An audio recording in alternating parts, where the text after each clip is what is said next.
Looks like you're ready. Access. That's unfortunate.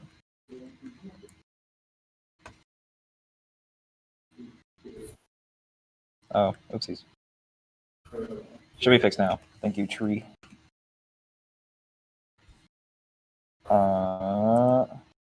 Is that it? Oh, I need to show my video.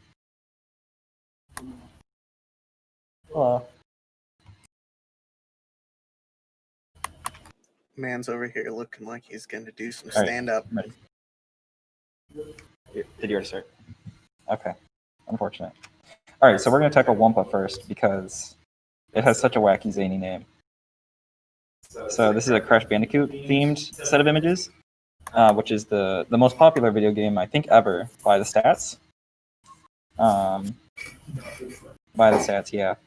So first thing it says, status check failed, team ID incorrect. And that is not a vuln, unfortunately, but it is something you have to do. So you can go into your team ID right here. And for me, my team ID is going to be test, because I'm not a real person. Oh, I like how the screen is not even plugged in.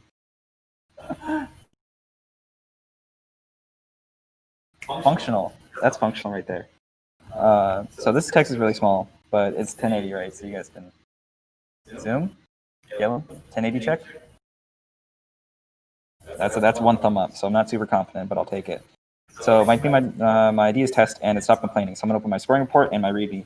First thing you do is you refresh the scoring report to see if they left any vulns on the image.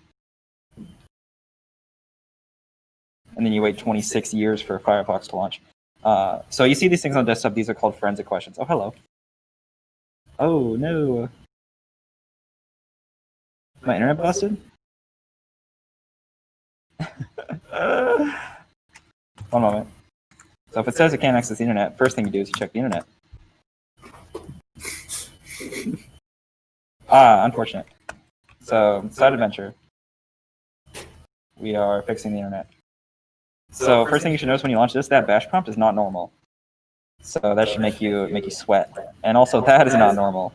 So if you're not drenched right now, you should learn what's normal.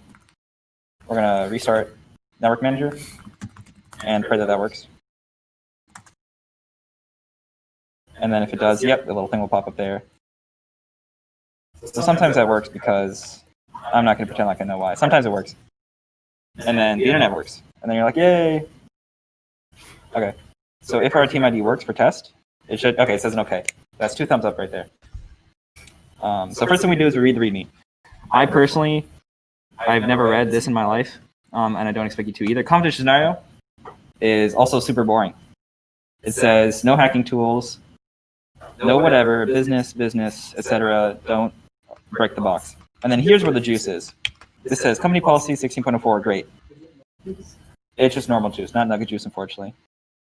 And it says management decided the default for everyone is Firefox. That's normal. Never let users log in as root. Okay. And then they need to use sudo. So that's great. That's pretty much, I read that every time. And then it says UFW is the only company approved firewall. Because if your company doesn't have a firewall, I don't know what kind of company you are. And then it says, congratulations. You recruited a promising new team member, Crunch. And then it also tells you install failed event. So that's 3 tasks that are probably points. Whenever someone puts it in the README, like, do this thing, that's a big bet that it's going to be fat points. So I'm going to launch Tmux here, because efficiency, and close this other one. You have a high probability of locking yourself out, so I always make an extra one right here. Hold on. No. I forgot how to type. I make an extra one right here just in case I screw myself over. So back to the topic at hand. First thing you want to do is you want to go on the desktop. After you read the README, and you notice the authorized users right here. I have also never read this in my life, so you can read it once and then never forget. Step 1. Open the forensic question 1. A lot of people go ham and they just start deleting things, and then they delete the evidence they need for their forensic question. So for example, this one says, there's a hidden message in the image file called message.jpg in your pictures folder. What is the message? So let's skedoodle on over. This is going to be home, Crash is my main user, and then pictures. And then I'm going to be like, I'm not going to remove that. I'm going to strings it, because that's the first thing you do. Just read strings in the image. And then it's like, oh my gosh, you'll pay for using strings, you infernal bandicoot. Sounds like flag to me. Pop it in there. And I'll consider that one done. I also have the write-up right here, so I'm kind of cheating. But you should, oh, look at that. Speed, efficiency, grace. So there's a scoring report. We refresh, we see that we have one penalty, or one ball. Thank you for the light claps. Number 2. Type BNC listens on what by default? The correct answer is 5901. Did I pull that out of nowhere? Maybe. But there are 2 ways you can really solve this. If you launch type, oh no, too loud. If you launch type BNC server, it says my password, password bank, of course. Password. No. Okay, so it says the new X desktop is Wumpa Island :1. So this thing you're seeing right here is :0. So since VNC listens on 5900 plus display number, this should be 5901.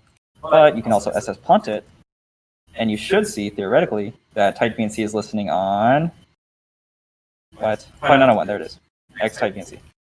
So big text. That should be number 2. Friends' questions are, is this competition even fun? Maybe. It's definitely not fun to watch someone do it, but I hope it's educational.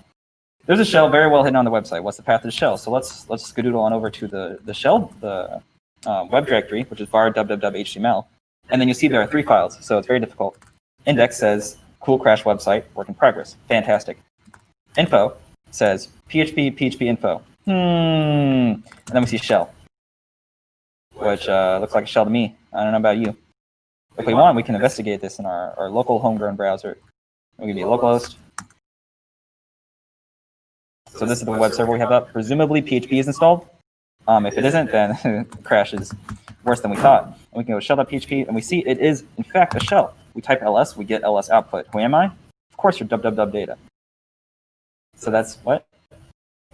Thank you. This is Pony Shell if you guys want to use it. It's like that. It says it right there. I don't know why I typed it. So number 3, I'm going to definitively answer var www.html shell.php. Usually it will not be that easy to find a shell. Number 4. It says, what is the UUID of dev SDA5? This is kind of just a Google one. You do, this stands for block device ID, presumably. I will check my man pages, print block device attributes, whatever. It gives me the answer. So it's right there. Copy, paste, victory. Moving on to the users.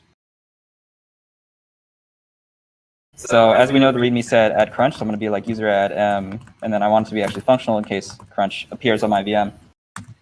So crunch is added.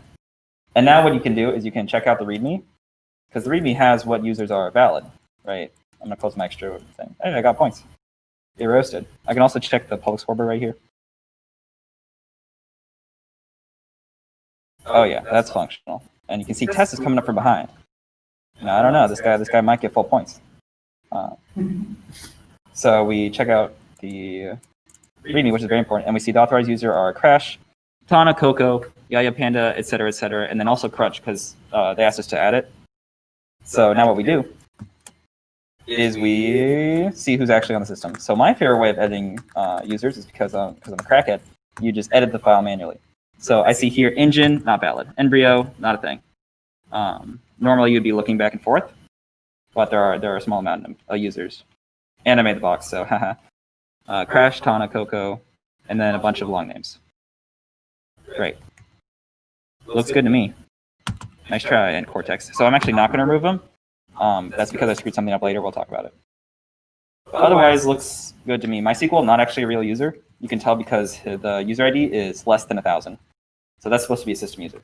So that's if that has a shell on the end, like not been false, that's cause for concern, because that means they can run commands if they log in. But they can't, so whatever. So we removed embryo, we got points. And then the second one, if you go up in the file, so anyone who has UID 0 has root privileges. So if they're 0, it doesn't matter what name they have, it could be like Charlie, they're root. And that's bad for you. Because right here you see Uka Uka is 0. And they have a root shell. Or, the root, and they have a shell. So that's going to be a big DD for me. Deleted. So here's my mistake. One of the checks in Scoring Engine. So you're supposed to remove N Cortex, right? But if you remove them, then the groups command to check what groups he's in fails. So yeah, what? Oh yeah, I'm dabbing on myself. Yes, I want to write to it. So we'll see that later. I'm gonna lose points for moving Uka Uka. So what we see when we check out the groups, which is the next thing we should do. Sorry, group. The pseudo group is the only really one of importance. There's also no password login, which you should keep 2 eyes out for. Not here.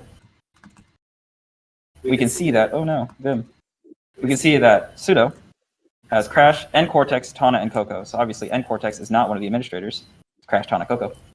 So we're gonna delete that, and that's points. So does anyone have any questions about why does it screw up? No? Okay, great. Thank you, scoring engine.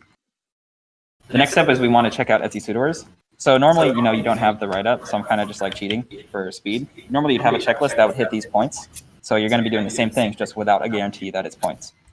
So if I edit Etsy sudoers, that just sudoers.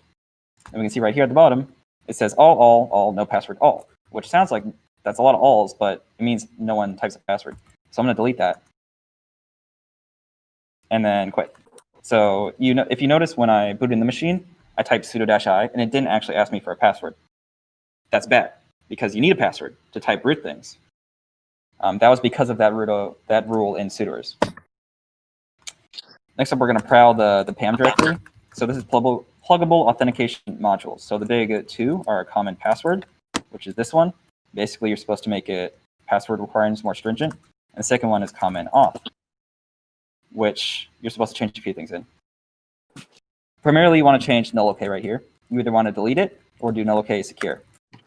I'm just going to delete it. Oh, got you. Because it's ugly. I started backing up and I hit a wall. So null OK, that prevents people from using empty passwords to log in. So if someone sets a password to nothing, probably don't want them on your server. Do I want to do this the rest of my life? So those are all the user vaults on the system. Of course, there are more things you could change. There's always more things you could do to harden it, but that's just the small sample for this image. Services. Let's harden SSH because we know as our critical service, OpenSSH and Apache 2 and PHP. Right, so you remember the web shell from before. If I saw that and Apache wasn't one of my services, I would just delete the entire thing, like uninstall everything. But you don't do that because it's a critical service. You still should delete the shell, though. That's for later, though. Give me points. So as you should know, the SSHD configuration is here. Etsy SSHD configuration. Classic permit root. We're going to be like, nope. Oh, I shouldn't have closed that. And then there's permit empty passwords. So these are the big two for this file, at least. Of course, there are more, like there's like some protocol one. Protocol. It's not here right now by default, but if you use protocol 1, that makes SSH slightly more vulnerable. So don't do that. So since we are running PHP, we also have a PHP configuration to secure, right? So it's kind of just a big laundry list. And that's it. Gosh. So if you happen to not know where PHP INI is, so okay, I'm kind of dabbing on myself here. It said I can't install mlocate. That's because when I made the image, I ruined the app sources, so I can't install anything. So you're just going to kind of have to use find or just know where it is. In this case, yeah, it's somewhere in Etsy. Honestly, I forgot. So I'm going to be like find in name php.ini. Found it. So you want to use one for Apache 2 because that's the config that's going to be used for Apache 2. Edit PHP to ini, you see it's this big file that no one wants to read. A lot of semicolons. If you use comments as a semicolon, that's unfortunate. Basically, you see this big red block. And that's kind of like things that PHP is not allowed to run. So what you want to do is you want to add all the ones that allow PHP to run shell commands on your system. Because what web app needs to do that? So I'm disabling shell exec system. You should also disable popen, popen, and some other ones that I don't remember. That's why you have a checklist. But in this case, it's just system that's scored. Next on the list. Man, this is longer than I thought. It's gonna take a while. Apache2.conf. So what you want to remove is you want to remove indexes. Stop. That's it. No caps lock, please. So that means if I had a directory without an index, it would just show all the files in it, which is undesirable. So we did that, we did that, we did that. So if you notice when we go like app list installed, you can search for like Nginx and Apache. I don't even have Apache, what? I'm literally running Apache. Okay, whatever. So I'm running Nginx as well. You can see that also if you run systemctl list units -t service. What is happening?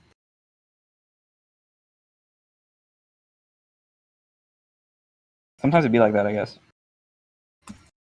Either way, I have Nginx installed. Nginx. So as you see, it is removed. It is installed right there. So you can check that in the Ubuntu Software Center, or if you apt list better than me, you'll see that. You're supposed to remove that because you're not supposed to have redundant critical services. So if you have like one database and another database, that's no good. You need to have one database because CyberPatriot. So yeah, I wrote a bit about that there.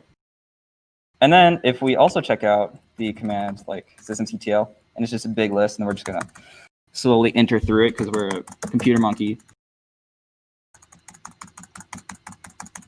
And then we go to the side right here, like do. I'm just gonna read the descriptions because I only have half a screen. So you can press enter to go 1 at a time, space to go 10 at a time. What the heck? Where's my back door?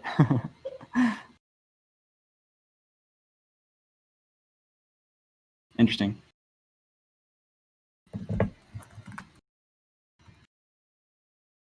Oh, I didn't have my back door, did I? So essentially, we're trying to find malicious services on the system. So if someone wanted to gain persistence on the system, is that even a thing? So in this case, I added a malicious thing that looks like multi-user.target, but I named it multi-user-target.service, and it was quite clever of me because it's different words. And as you can see, it's running right here. So if you thoroughly audit your list of active things, or even the files, like in this directory right here, there's a few other directories, you should find it. And as you can see, it's running bin bash etc hardwareclock.sh. So we'll look at that later, but you should see that and be like, bad. So I'm going to delete that file. Goodbye. And we also notice when we run bash, it kind of hangs, and then eventually times out. Or if you press Control-C, it just kills it. So, and it says Python 2 socket get address. That's probably bad. In fact, I dare say that is bad. So there are a few places when you run a shell, other things get run. In this case, this is bash.bashrc, which is run for every bash shell on the system. So you see right here, Python import socket subprocess. So it looks like it's trying to call out with a reverse shell to this IP address on 1234. So that's bad. Goodbye. Gosh, what time is it? It's not 5:28. Stupid virtual machine. 6:20? Okay. So we removed that. We did that. So these are things like you have to like see little details or see what's normal, and then you notice that like that's jank. So we saw the PHP info before, like that little info.php. We're just going to go ahead and remove it. Normally, you would remove it when you see it. Goodbye. So this one was funny. Usually, CyberPatriot won't, or HiveStorm won't add rootkits, but you're not supposed to find the rootkit in this case. You're supposed to find the leftovers from it. So if we check out var, dimorphine, we can also check out the status. Whoa, I got points. Rad. I think I added a service for it. Yeah, I did. And I named it rootkit, so you should find that. And you can see the script it ran is in etc init dimorphine. So that's using the older init system. So we can see exactly what it's doing. If you try to stop it or do anything to start it, it says, yikes, kind of cringe. And it starts on these run levels. We're not going to talk about run levels, but that's pretty much all of them that matter, the ones that are running. And then it inserts the module for this. So I'm going to delete that. So the rootkit is still in my, like you can't see it, but it's there. So I'd have to reboot. Unless it had, magic kernel persistence. this right here, this is kind of hard to find, but if you're like a normal peasant user, oh, that's not on the system. If you're a normal peasant user and you try to cat as you shadow, and it's like, here are the hashes, bro, it's probably not good. So you can check the big important files. This contains all the hashes. It's like number one for, you don't want to screw up the perms. So just go ahead and set those back. If you see right now, it's, everyone can read it. Bad. Nice try, hackers. So now if I'm a peasant user, can't read it. Go team. Bash is set UID. So also when you sue to a peasant user and you see this, that's not normal. I'm supposed to see my ID. That's certified bad. So that normally happens when the binary is set UID, which is kind of like a weird thing to be able to be like, oh, that's set UID. But I guess if you screw around enough, you will see that that's at least not normal, and then investigate. So if we lslaw which bash, we see that it is very much set UID, which means anyone who runs bash can run it as root, which is bad. So I'm going to remove the set UID on the user and group for bin bash. Great, and now it's all good. And then when we sudo crash again, it's crash. Go team. So let's check our score. You see, sometimes you just rack it up. You don't even know. Wow, get wrecked. I'm almost at. Oh, another one? Put it on the pile. So I'm at 78 points. So packages, type VNC server. The forensic question pointed you towards that, so you should probably remove it, because who wants a VNC server running? Not me. Goodbye. There's also Nmap installed. Again, if you do my thing, that should work, but doesn't because I'm a clown. Just let it run. Okay. How is Nmap not found? Okay, there it is. I had to search up. So Nmap is installed. That's not good. So that's a hacking tool certified. Normally how they do it, or how the cyber nerds do it, is you just apt remove and then like type a bunch of things like, yeah, I got my Nikto and my Hydra, and then eventually one of them hits, and then you're like, ha, got it. And you just keep deleting them until it works. Kind of jank, but it works. And then you're like, first try, Nmap. The README also told us to install fail2ban, so I'm doing it right now, but you should probably do it when they tell you to do it, so you don't forget. And then you're like, what's the point I'm missing? So that should be, oh, so yeah, I trolled myself again. You're gonna have to configure the updates. So I like to use a GUI to do this, even though command line is king of force. But I don't want to type all the paths, so I just click little buttons, and it's like, what's your password? Infernal Bandicoot. No. There we go. I just click all the buttons, and then you go over here, and you're like, wait, what?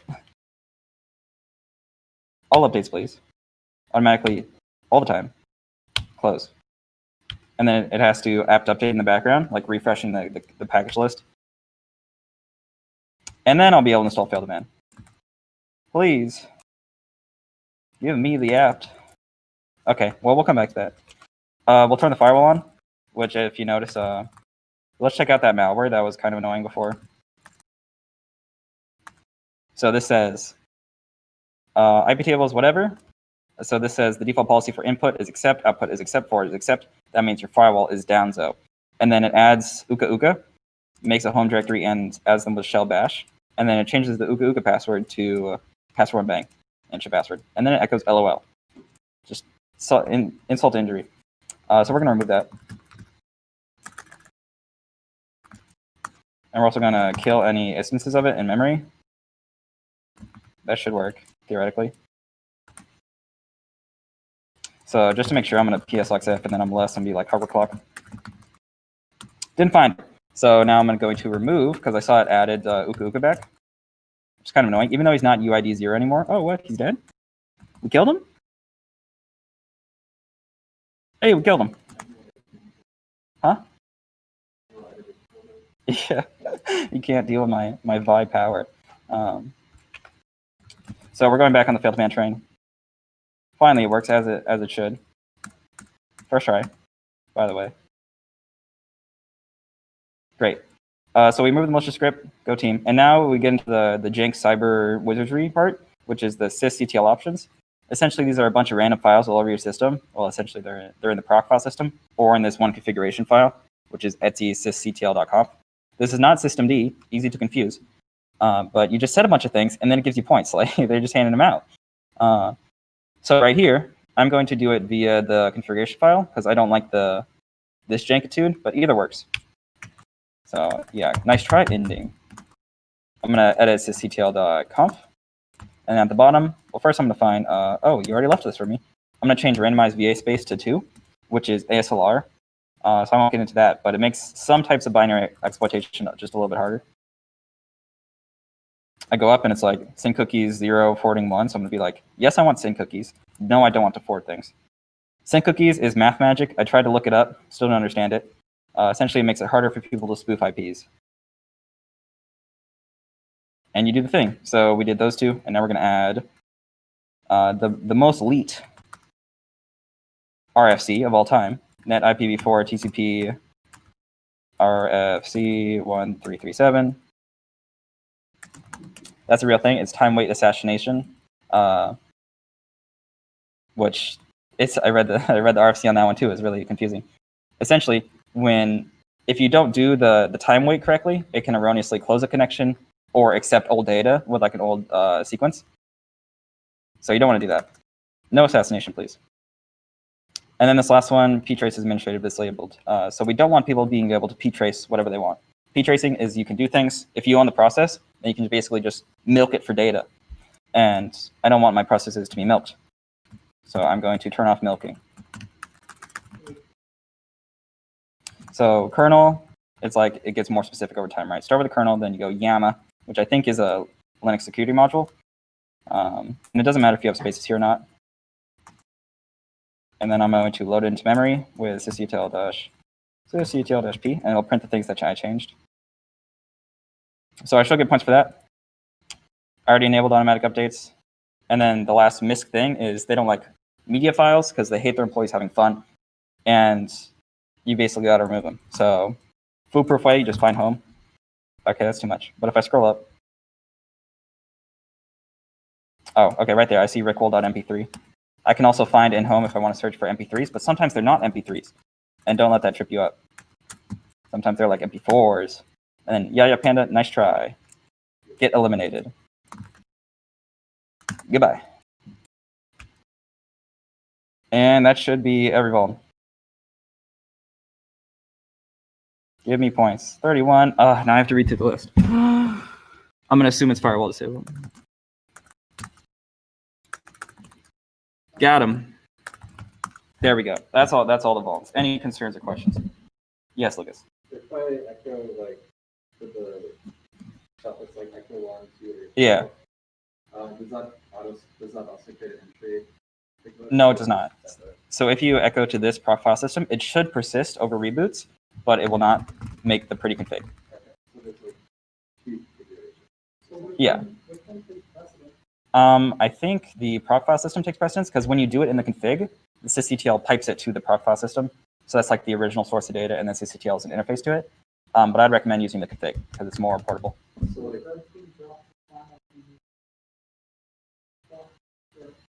yeah, I mean, if they modify the proc directory, I mean, they can't really drop files because it's not writable, presumably.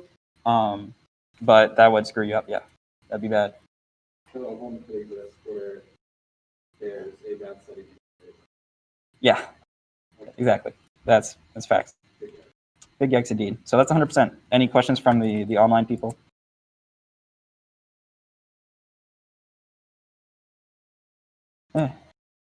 Discord. Any concerns? Hi. I'm going to take that as a no. And we're going to do Windows, which is super fun and everyone loves it.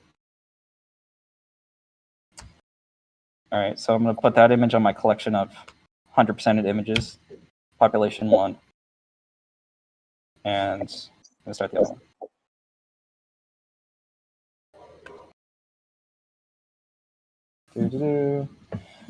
All right, so when we boot up this image, we're hit with this little terminal.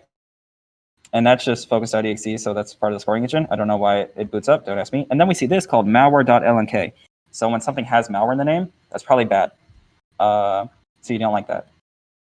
And we can just close this one. So I'm going to try to pound through these. Forensic question 1. Was 75 hash a malware.bat file on the system? 2 ways you can approach this. You can just find malware normally, or you can find it with like void tools, everything. Me personally, I already know where it is. Nice try. But you could use one of those paths. So in this case, it's in system 32. And if you want to search these long directories, you can just start typing. And it's like, you think I'm a terminal, but it lets you do it. And then malware.bat is right there. So now I know where it is. They love dropping their little bat shirts in system 32. I'm going to launch a terminal. What the heck? I'm going to launch a terminal. Yeah, why is Windows so? Anyway. Oh, I'm already here. Thanks, me.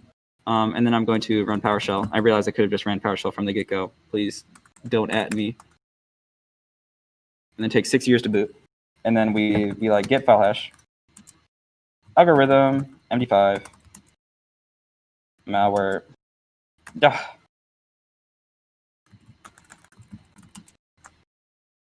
And then there's our hash. So we're like, if that's the correct one, we just go back in our text file, we paste it. Number 2.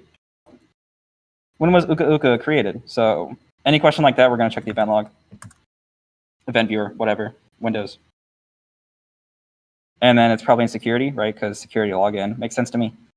And then if you Google it, you'll see that the event ID for account created is 4720. So you click the little conveniently shaped sieve, pronunciation check, and then you type the event ID. Excellent. And then it's like, okay, here are your accounts. So then you just click down like a computer janitor, and then you see Uka Uka on 10 that time. So you copy that, and you paste it. And then you call it a day. Number 3. It says, one of our users going by the name Cortex in an email said he hid a secret message somewhere in his account. That doesn't make sense, but can you investigate it? So I'd see like, okay, did he put in his like comment or something? And then we type loser manager. These are cool run shortcuts, by the way. I pronounce this one in my brain as loser manager because anyone you're managing must be a loser. And then we see user, and it says, taste my wrath, Bandicoot. So I assume that's the message, and it's by ncortex. So he really roasted me, but I'll take the points. So that's forensic questions. And now we get into userland stuff and be like, okay, ncortex, a good meme, but now you're gone. Unfortunate for you. And so I should read the README first. Haha. So you should never assume that bad users are bad users. What? Okay. So we see Crash, Tana, Coco, Yo-Yo Panda, blah, blah, blah, blah, blah. Keep in mind, this is not Uka Uka. This is the similarly named Aku Aku. Please do not confuse. So pulling these up side by side, we see we got Uka Uka. Nice try. Goodbye. Yes. Oh, well, okay, that's 2 for 1 because he was an admin. And then Nbrio. Haha. Got him. Gone. And then it should only be legit users. So then we're going to disable the guest account. That's what you always want to do. No guests on my system. I'm not very welcoming. Account is disabled. And over here, the admin account, if you name it admin, that makes it easier for people to brute force it because they know the username. So if you're like, haha, security by obscurity, nice try, you can just rename it. Burger King. So that's these. The README also said, if we read the cool stuff right here, choose a new, create a new standard user account named Trash Bandicoot. So I'll do it. If they tell me to do it. No. So new user, Trash Bandicoot. Password, bang. I value security in my environment. Great. And it is created. Right there. Reading the other stuff here, it says, administrators must be access the machine through RDP, so we should check later. Actually, I'll check right now. RDP group is one way to determine who can log in your system. So you go over to remote desktop users, and you're like, there's no one in here. So let me add Crash, let me add Tana, and let me add Coco. You could also add the administrator group. That is a valid point from Mr. Biller, but I already did it. So that would be a better solution, adding the administrator's account, or the group. And then it says right here, Coco will not be using anything except RDP, lead hacker, so disable local logon. So we're going to have to do that in SecPol. but it's kind of a user vuln, so we're just going to do it. So you can look up secpol, or you can do the run thing, and then that sounds like a user writes assignment right here. So we go in and we be like, where's login locally? Allow login locally, and I'm like, nice try. Oh wait, yeah, it's deny login locally. Got him. And then Coco, goodbye. So that should be everything in the README and in the users category. Heading over to programs, we can open our big downloads folder. No, normally you would get updates, but that takes forever. So I'm just going to close it. Normally you do want to do that. So click that if you're trying to get points. Goodbye, Brutus. So that is a password cracking software. Don't want that. And then we're also going to check our installed applications and programs. And then we see the illustrious driver booster 8 is installed. Unfortunately, my drivers are boosted enough, so I'm going to uninstall that. Just leave. Okay. We also see malware.bat is still here, so I'm going to read it just to make sure what it does. Of course I want macromad. What the heck? So it adds Ooga Ooga, adds them to the administrators, and then uninstalls a bunch of updates and deletes the firewall, and then adds a net share. So that's kind of rude. So it's gone. And another thing you should do in your file explorer is when you're traipsing for files, you want to make sure that you see file extensions and you have hidden items. So now when you go around in the music folder, you see cool music is a hidden folder because everyone wants to hide their rave music collection, and we see rave song. So goodbye. No music for my employees. So you could use void tools for that as well if you want to look for anything ending in MP3, or you can just be a gremlin and click every directory. On to policies. So back over to secpol. Here's some juice. This is usually almost every time points. Do you like enforce password history? Yes, please. Minimum password age, I'll give it a 30. Maximum. And then minimum, I'm just entering numbers here. They can't stop me. 12? No, 2. Look up there a bunch. 14. And then password must reach complexity requirements. Yes, please. Store passwords reversible? No, thank you. One-way encryption, please. Yeah, oops. That was dumb. I was called out by audience again. That should be disabled. So you don't want it to be reversible. But only one of those was scored, but normally you'd be through clicking every single thing. The next big juice is security options. And you see there are a lot of them. So I hope you like reading. Fortunately for us, I know what the vulnerability is. Or the scored one, at least. And that's for the network. Gosh, there's so many. Do not allow anonymous enumeration of SAM accounts. And I'm like, yeah, no anonymous people here. Again, we're not very hospitable. And then auto policy, you just check all the things, because why not? Your time is invaluable. You're playing CyberStorm. Logon events, so you just go through and click all of them. For the sake of time, I'm not going to click all of them. I will click 2. Because more logs, the better in this case. Not in real life, but for here. So that's all of our policy. Normally you go through here, make sure there's nothing bad. Go through here, make sure there's nothing bad. And then if you want to configure the firewall, you can do that. We're going to use the other standalone application. So we see Windows Firewall is off 3 times. That's 3 times as bad. So we're just going to go through each profile and click on.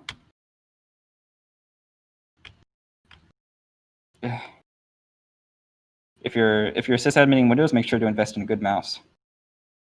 And then inbound rules. We can see there's Firefox, Taco Bell delivery, and then some other stuff. So if you're not expecting Taco Bell through your router, you probably want to investigate that and see that it's allowing anything to anywhere at any time. And then you want to remove that.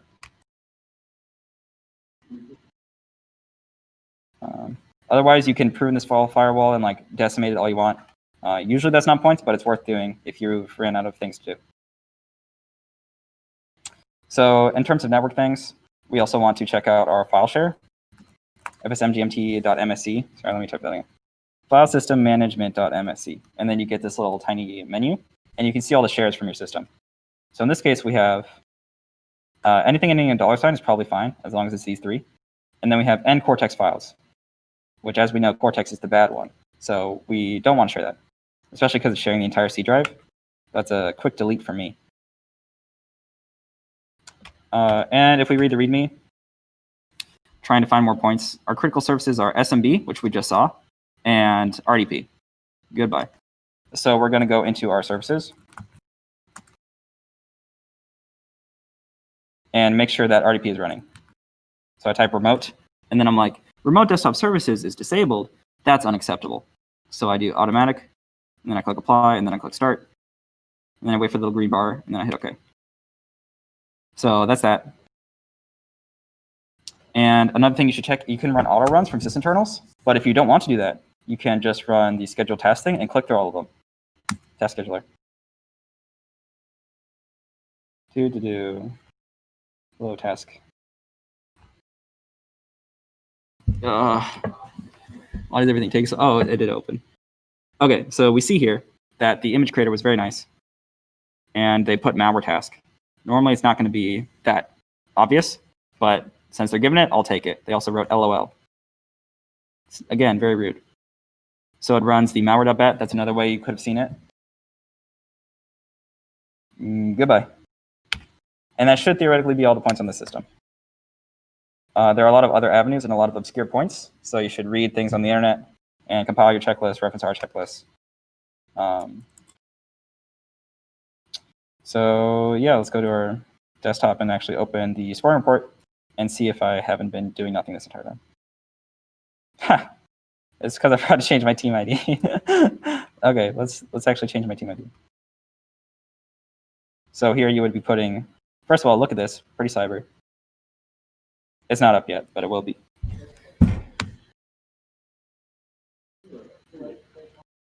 That is pretty, there we go. Oh. Okay, now we gotta wait for it. It's gotta render. It's like a video game. But it's worth it. It's worth it for the cyber vibes. I don't know if you understand the cyber vibe. What? Okay, we're gonna edit manually. So our scoring report, our team ID is right here, and my team ID is test. Please accept me. We're gonna wait a little bit, and then we should get fat 23 points, theoretically. And if we didn't, then I'm gonna read the scoring report and complain. Okay, well, while we wait for that, in your competition, it should be like, it should be like your checklist or the checklist you built up scrounging other people's stuff, either or. And not, the answer key. But it'll be essentially the same thing. You just go through and then you do them. And if you get points, then you celebrate. What? What? Does yours be like the Mario key? Yeah, it does. If I had my sound on, it would give the pretty Mario noise. So we see test coming in hot from behind with 100 points. And okay, how long does this take to score? Gosh, who made this? So I'm going to restart the scoring engine. Oh yeah. Great, run it. See, it takes a long time because it's, I don't have any explanation for that. This is 90% of my start picture experience. You just refresh it. Why you gotta be like that? Now we begin the troubleshooting process. Internet works. Yeah, I changed my team ID though. Yeah, I saved it. Test. Best team ID of all time. All right. Well, I guess if you want to be like that, I'm going to put you down. So any questions in the meanwhile from online people or meat space people? Great word. Fantastic. 2 thumbs up. Hey, the scoring engine is fantastic. 4 thumbs up for the scoring engine. That's actually really interesting. I don't know why that happened. I'm surprised I didn't get more complaints.